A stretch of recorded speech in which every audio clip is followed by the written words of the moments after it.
Ice water turn Atlantic, like calling in a fan. Told them, hold it, don't you panic. Took an island, left the mansion. Drop the roof, more expansion. Drive a coupe. All right, welcome to episode 2, everybody. It's currently 1:45 on Saturday night, well, Sunday morning. But forgive me if I'm talking a little bit quiet because it is late and I am in an apartment. I'm also kind of nursing quite the headache. So you'll have to forgive me. But this one's not going to be super long. I don't really have tons to talk about. There was a couple things, but because it's late, we're just going to keep it kind of short. I do want to start off by saying the first episode is live. The first episode is uploaded. I just uploaded it to SoundCloud. So it's going to be on SoundCloud first. We're working on getting it on YouTube, but there's a little bit of visuals that have to go into that. So we're working on that. I spent kind of all day yesterday seeing what it's like editing the podcast, and it's not bad. The one thing I wanted to kind of do a little something extra in terms of the visuals for YouTube. Instead of just a static background, I was going to put subtitles on it, but I didn't really realize that putting subtitles on a 25-minute video was going to take so long. So I'm about 3 minutes through the 25-minute video, and honestly, I hate to say it, but I'm probably going to give up. It's not something I wanted to do, but it's going to just take way too long. So I think for those of you that are probably going to listen to it on YouTube, if anybody, you're going to have to live without subtitles because that takes way too long, and I'm sorry. But yeah, I mean, like, we did it, or I did it. Eventually it'll be we. But no, yeah, I did it. The first episode was uploaded, and that's probably the biggest hurdle is getting that first episode up and like not overthinking it too much. Because as soon as you overthink it, then you're just going to kind of talk yourself out of it. And that's something I didn't want to do. This was something I was actually really excited to get into and actually start doing. I don't know why. I don't know why someone would be excited to sit and talk to a microphone by themselves at 1:45 in the morning. But I am. I don't know. It's cool. It's a cool thing. And not just because this is something I kind of wanted to get into with the whole topic of starting a podcast. I kind of spoke on it briefly in episode 1, just how I didn't want to... obviously, nobody wants to copy current podcasts, and I really don't. I don't want to do that at all. But yeah, I mean, it's tough. There's so many podcasts out there. There's so many. Countless amounts of podcasts, and you don't want to try and copy any of them at all. So yeah, I mean, I'm gonna do my best and add a little bit of my own humor in there at some points, and eventually my co-host will have his point of view on things. Like I said in episode 1, I think we're currently working on getting his setup all figured out, and then he's gonna join. He was actually here tonight before I started filming this. We were both here hanging out. And it's just a reminder of how funny this could possibly be eventually once we get this sorted out. Yeah, but I mean, like, that's done. The first episode's up. And good God, I mean, the second biggest hurdle I would say is just like overcoming the nerves to do it, because I've used microphones before. I've been doing a little bit of music back in the day that I hate saying that. Yeah, with like music and everything, you kind of get used to using a microphone and everything, but there's a total different, it's so different doing music versus a podcast, where in music, you know, there's your voice and there's all these effects on your voice. I mean, hopefully not. Hopefully you're good enough to not really use them, but there's always going to be effects on your voice, like reverb and whatever. So there's so many effects on your voice, and there's, you know, the track behind you that you can hear. And then when it comes to a podcast, it's literally, you have headphones in and all you can hear is your voice. That's it. And I don't think I've met a person that actually thinks or actually likes their voice on tape or their voice recorded. Nobody does. I think it's just like proven that people psychologically don't like their voice when it's recorded. So that's already something you kind of have to get over and kind of get used to. But yeah, I mean, like, it's just, it's super nerve wracking, really. Um, but you kind of have to get over it. And I think the longer you do it, the more you get over it. I can even tell now, even on episode 2, like, it's leaps and bounds ahead of what episode 1 was. You get a little more comfortable, just talking. Because sitting there editing episode 1, you kind of, or I definitely noticed that, like, I'm a little bit monotone and whatever, and I assume everyone's kind of like that off at the start. And I mean, now is not a good example because obviously it's super late, and I'm trying not to be super animated with my voice and whatever. But I'm doing the best I can, so bear with me for, I mean, what time it is. I'm expecting a big stomp on the the floor from the unit above me. But let's hope not. Their kid runs around constantly, and I swear to God he wears lead. Wow, I swear to God he wears lead shoes. But yeah, I mean, there's so many out there you don't want to copy, and this is actually segueing from that. What I wanted to talk about, I talked about a couple of podcasts last time, like, Tiny Meat Gang and the Views podcast with David Dobrik and Jason Nash. One that I didn't have the best opinion on is I'm gonna totally call it. I'm calling it out right now. Logan Paul's podcast, Impulsive.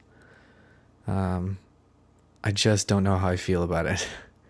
My opinion on it, obviously, like, from seeing his YouTube videos, it's hard to judge his character because there's always some sort of mask up in front of a person that does YouTube, because they blame everything on the fact that they play this character, and it's not them. And like Jake Paul did the same thing. But I mean, like, I think the older you get, which is, I think, why their core audiences are so young, because the older you get, the easier it is to realize, like, what they're actually like as a person, and you can kind of you can really start to nail down their personality traits and their faults and whatever that can't just be masked by saying they're playing a character. And one thing I noticed definitely with Logan, he's just, like, he's not very well spoken. He's the biggest hint to me was just the fact that he just seems like, if you put like a 13-year-old, if you just put like a 13-year-old or like a 12-year-old in a 22-year-old's body with a 47-year-old guy's hairline, that's Logan Paul. That's what you get right there. All of his opinions seem to be what a kid going into high school would have. And just the way he talks to people and, like, addresses certain situations. I'm not going to, like, base past situations. Obviously, his whole 2018 was super controversial. But outside of that, just watching the podcast, my issue is,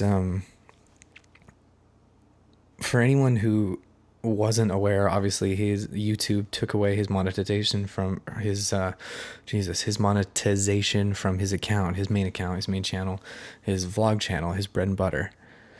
So anybody who can, like, really think about it, the only reason he started this podcast was as a second stream of income, another stream of income, because his first one got cut off. So, like, outside of his merch and whatever.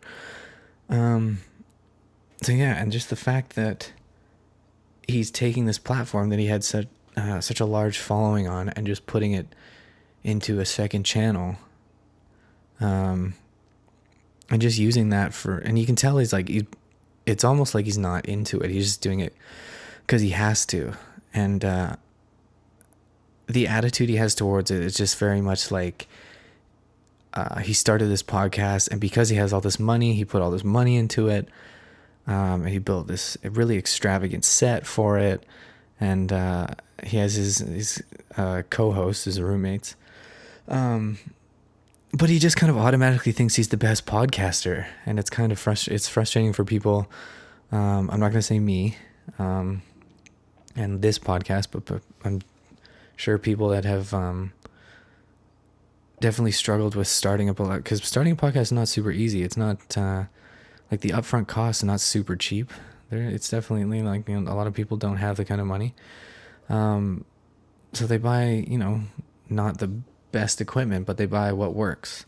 And just because you spent a ton of money up front to get all the best equipment to audio and video record, you can't just automatically think that you're the best podcaster, because on the content itself is not the best. A lot of the guests he has on are more articulate than he is. Because I've tuned into a few, and that was another thing too. He's had a guest on every single episode. There hasn't been an episode where it's just been him and his two co-hosts. There's always been a guest. And you kind of wonder how long you can keep that up. Like, how many people are going to want to be on this podcast? But yeah, I mean, like, even the two guests, surprisingly enough, I watched the episode with Riley Reid, and she's actually super articulate. She's really well spoken, which was impressive. I like that. That was super cool. But just some of the ways that he looked at things and responded to what she said was literally like a 10-year-old responding to a pretty female. Just like super nervous and really awkward. And of course he has that like YouTube mentality. So he's super loud and like, and really obnoxious and flamboyant and whatever. And that's fine. You can do that as long, whatever works for you. Sure. But yeah, I mean, like, there's just like, I don't know how long you can keep that up with all your guests. Kind of, I mean, honestly, like, looking at it from an outside perspective, he's not holding up that podcast at all. I would say like his co-hosts have their wits about them, I would say, and they kind of keep things a little bit more balanced and a little bit more comfortable, because people noticeably get uncomfortable. But yeah, I mean, the biggest thing, I'm just kind of ripping into the podcast for no reason. Oops. But yeah, I mean, yeah, sorry. The biggest thing that I was getting at was just the fact that you can't just spend the most money on a podcast setup and just think you're the best podcaster. Like, you kind of have to start off with a little bit of modesty, in my opinion. And to me, he just hasn't. But I don't know. It's just kind of corny. I just think the motive behind it is just off. I don't know. It's so apparent that it's just another stream of income that it's just a little bit frustrating. Anyways, moving on from that, that's done. Enough Logan Paul. I'm sure the world's had enough of him. Anyways, moving on. Post Malone's new song, Wow.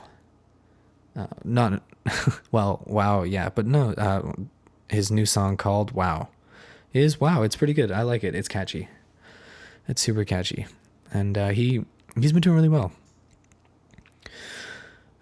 Yeah, I mean, he's managed to come out with that out of nowhere. He just released a single. It makes me believe another album's probably coming, maybe mid 2019. I don't know. But something to do with Post Malone. I don't know. I kind of wanted to bring it up, I guess. I don't know. It's super old because, the Grammys were, a month and a half ago? So it's probably not news.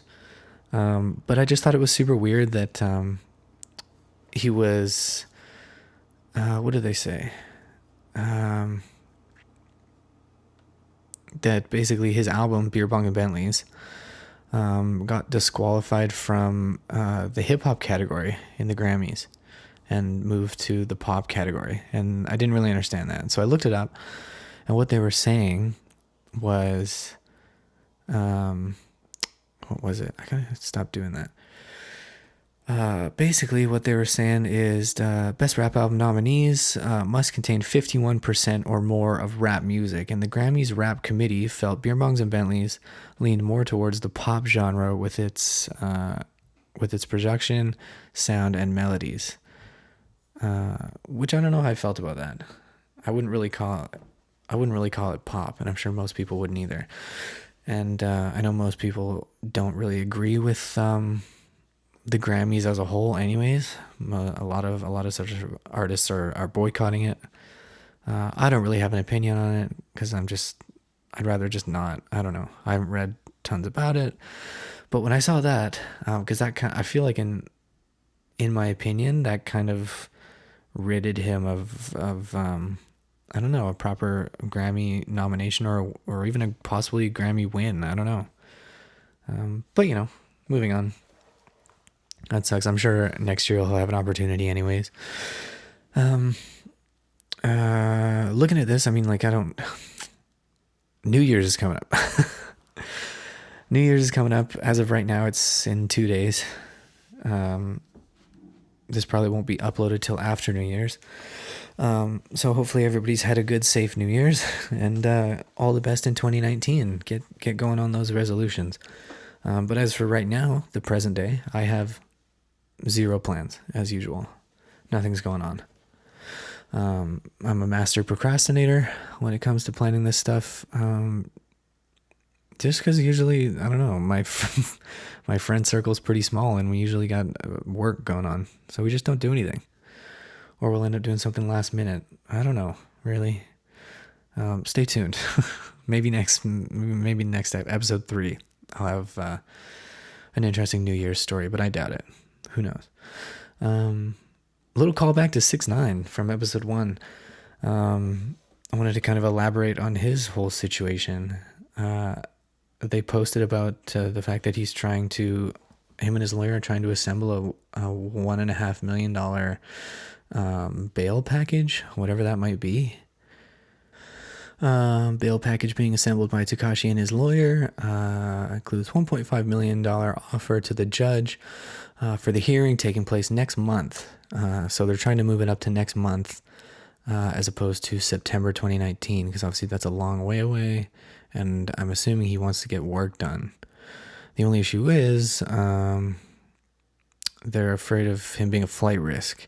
Tekashi's bailed exactly $1.5 million at the end of the next hearing, so he can be free until his trial starts in September, as well as to convince the judge that Tekashi won't be a danger to society and won't run if released on bail. My question is here, though, where's that money coming from? Because I was under the impression that when what did he say? He let out a statement weeks ago, I think before he actually got put in jail, that he had offered up the entirety of his bank account to have his sentence reduced. And his account balance became public information, and I think they said it was around $1.9 million, which a lot of people kind of thought it was funny because they thought it would be a lot higher than that. And like, dude's flexing with a lot of stuff here. Granted, I mean, I'm not batting my eyes at, or not batting my eyes. I'm not shaking my head at $1.9 million, but still, I don't know. I guess it's a little bit of a window inside the amount that the most popular rap artist of 2018 has, because most people think it's a bit more, or would assume it's a bit more, but I guess not. But yeah, so I mean, we'll see how that pans out. What did he say? I think his lawyer released a statement. Let me see. And dude is hype. First of all, this lawyer looks mad young. But dude is hyping up to go. Let me just see. I'm gonna play this clip. 1 second. 6ix9ine going to get out on his new bail application. He's got a lot of things going for him. First of all, it's going to be a new judge, not the judge who denied him last time. Second of all, the lawyers have put together a lot of paperwork that they didn't have the last time. But the biggest takeaway from this, all right, is the boy is standing tall. When you're thinking about taking plea deals and trying to get out quick, you do not go hard like this, but he's going real hard. Let me tell you something about 6ix9ine. And y'all already know this, all right? He breaks every mold, okay? You cannot put him in a box. He broke the social media mold. He took Instagram like nobody else. He broke the music record label, how to become a star. He broke that, okay? And he did it all on his own. He did it because he presses, he pushes boundaries. He takes steps when it's scary and other people don't. If there's one guy, one person who could break the mold when it comes to our criminal justice system, and remember the system, they overcharge you, deny you bail, stick you in there, and then put the squeeze on you. If there's one guy who could break that system, it's your motherfucking boy Tekashi. 6ix9ine gonna get out on his... All right, yeah, I mean, that's clearly his stance on that. So we'll see. I don't know. Oops. Yeah, I mean, clearly dude's standing behind him. So, I mean, all the best, man. All the best. And your weird, like, 1940s racketeering charge. That's such an old school. I had a good laugh about that. Because nobody that I've spoken to knows really what racketeering is. Somebody figured... I remember I brought it up and someone said they basically just attribute racketeering to, like, rigging a card game or rigging a dice game. I don't know. It just seems super old school to me. But yeah, I mean, best of luck to you, man. I don't really know. I guess there's not going to be any new music for a while. What else do we have here? What else can I talk about? I mean, the YouTube demonetization that's going on right now. That's at an all-time high. I've seen tons of YouTube videos about that. Recently, I mean, with all this talk that I've been doing about Cody and Noel and TMG and whatever, Cody's main channel got hit super hard. One of my favorite videos of his, the That's Cringe Vape Edition, that got taken down. That got a strike. He's got his channel a strike and got completely deleted off YouTube. I don't know why. I mean, and another YouTuber, Ryan Trahan, same thing. He just did a video on YouTube and their whole partnership. And I was explaining this to my friends today. What was I saying? What did I say? Because what he was saying was his videos kept getting demonetized because their claims are coming from UMG, Universal Music Group. And basically Universal Music Group and YouTube are partners. And what they're doing, I think they're abusing they're definitely abusing their power to claim any portion of music that's in YouTube videos, whether it be anywhere from 2 seconds to 15 seconds, which is completely under the fair use clause and completely acceptable. But they're, like I said, they're abusing it, and they're starting to claim a bit too much. And so I think YouTubers are starting to fight back a little bit, because the bias comes in when you start to appeal the process and you appeal the claim. And what Ryan was talking about was that appeal goes to a judge in a court, and that judge, crazily enough, works for UMG, which is also, again, back to a partner for YouTube. So why would they approve the appeal and give the YouTuber the money that they rightfully deserve from the hard work that they put into it, when they can just put it back into their own pockets and give it to YouTube, which means UMG also gets it, or vice versa. UMG gets it and puts it back into YouTube's pocket. So they've got quite the little network going there. I don't want to say scam, but they're definitely cheating people out of some hard-earned money, because a lot of YouTubers put so much work into their videos. And they should be compensated for it, in my opinion. And I'm hoping eventually, if this goes up on YouTube and if we're blessed enough to have enough people view it where it can be monetized, I hope we don't go through it. Granted, I mean, with what is probably going to be talked about, I can almost guarantee we're going to be immediately demonetized. So yeah, I mean, but pray for the podcast, man. Pray for the podcast. Anything else that I can talk about before I wrap it up here? It's already been 24 minutes. I know they said this was going to be shorter than last episode, but it's coming up on the exact same length and probably going to be longer. Honestly, you know what? I'm going to save a couple of things for episode 3. And there's a few things that are better talked about with 2 people. But that was just a little bit of rant that I wanted to get out. Anyways, thanks for tuning in. This is probably going to go up in maybe about a week or so. I don't know. We'll see. On that note, thanks for tuning in, guys. Until next time, I'll see you guys later. Thanks. Yeah.